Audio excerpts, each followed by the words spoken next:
आज बहुत ही महत्वपूर्ण विषय पर प्रेस वार्ता रखी गई है।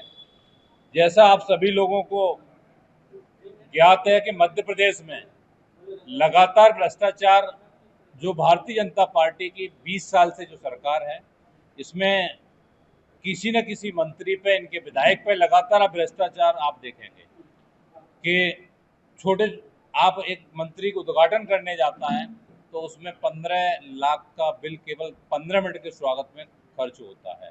ये तो बहुत छोटी चीज है। एक बहुत पुराने मंत्री, जो मुख्य बिंदु है उसमें मैं आता हूँ कि इनके पूर्व मंत्री, वर्तमान विधायक संजय पाठक, जो कटनी के हैं, जिनका सारा घोटाले का मुद्दा उठाया था इनका, तो इनके ऊपर कई घोटालों के आरोप हैं और 1000 करोड़ से सभी ऊपर हैं। यदि आप देखेंगे तो जो सारा का घोटाला पहले उजागर किया था, आज इन्हीं के ऊपर माइनिंग घोटाला है, जिसमें 1100 करोड़ के राजस्व का सरकार का नुकसान हुआ है। और विद प्रूफ के साथ वो मैं आप लोगों के सामने रख रहा हूं कि जबलपुर जिले के सियोरा तहसील में संचालित जो इनकी मैसर्स आनंद माइनिंग कॉरपोरेशन है एवं अन्य ने कई मात्रा जो खनिज की निकासी की गई है, वो 1000 करोड़ की जमा राशि की गई है। और इसमें दो जो अवधि है 2007 से लेकर 14 के बीच में की गई है।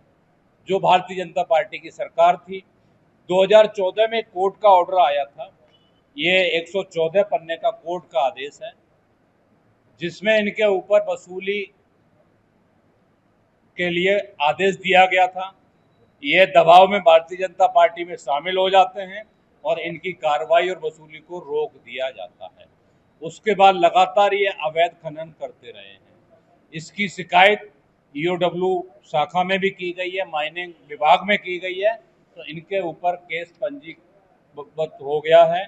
और इसके लिए मैं यहाँ के मुख्यमंत्री माननीय मोहन यादव जी को बधाई देता हूँ और उम्मीद करता हूँ कि केवल दबाव की राजनीति आप नहीं करेंगे कि आपने केस तो रजिस्टर किया है, लेकिन इसके बाद दबाव की राजनीति नहीं करेंगे, आगे इस केस को अंजाम तक ले जाएंगे। क्योंकि इससे पहले भी यही हुआ कि दबाव बनाया, संजय पाठक भारतीय जनता पार्टी में शामिल होते हैं और उसके बाद सारी जांचों को धीमा कर दिया जाता है और दबाव बना के रखा जाता है। उनके हेलीकॉप्टर का यूज पूरी भारतीय जनता पार्टी करती रही, उनके संसाधनों का यूज करती रही, लेकिन जो जनता का पैसा संजय पाठक जी ने जो खाया है, 1100 करोड़ प्लस ब्याज अगर लगाएंगे तो कम से कम 1400-1500 करोड़ लगभग होगा है, राजस्व का पैसा है, जो ये पूरी सरकार इसमें लिप्त है। ये पूरा सरकार पे आरोप है। अगर सरकार निष्पक्ष जांच करना चाहती है तो संजय पाठक जी को पहले जेल भेजे, इसके बाद अगर सारी जांचें होंगी तो उन पर बहुत बड़े घोटाले निकलेंगे। और अभी प्राथमिक जांच में ही जो 1100 करोड़ का घोटाला आया है, प्राथमिक जांच में आया है, जो केवल साक्ष्य मिले हैं उनके आधार पर किया गया है।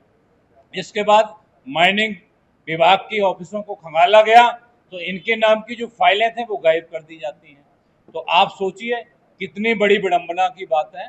समाजवादी पार्टी कोई भी भ्रष्टाचारी हो उसकी लड़ाई की लड़ेगी, और संजय पाठक जी का जो सारा वाला भी चल रहा है, अभी उसमें कोर्ट का भी आदेश आ गया है।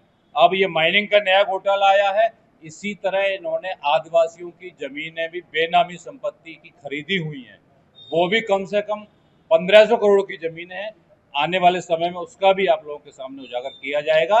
लेकिन आज इसके सारे साक्ष्य जो घोटाले के हैं, और समाजवादी पार्टी मुख्यमंत्री जी से मांग करती है कि सबसे पहले इनको जेल भेजा जाना चाहिए, उसके बाद इनके जो फर्मों में पदाधिकारी हैं, जो डायरेक्टर बनाए हुए हैं, उन सबको जेल में जाना चाहिए। उसके बाद स्पष्ट निष्पक्ष जांच होनी चाहिए, जिससे दूध का दूध और पानी का पानी होगा। ये मामला है पूरा। और ये कटनी जिला, जबलपुर जिला, दोनों जिलों में जो इनकी माइनिंग की है, केवल उसी का है ये। और इसमें पूरा आप देखेंगे कोर्ट का आदेश, जो जो लेटर जारी हुए हैं, इसमें 114 पन्नों का ये पूरा कोर्ट का आदेश है। और इसकी वसूली सरकार कब तक करेगी? मैं यहाँ के मुख्यमंत्री माननीय मोहन यादव से भी पूछता हूँ कि इसकी वसूली आप, सरकार का राजस्व है, ये जनता के हित का पैसा है, ये कब तक कराएंगे?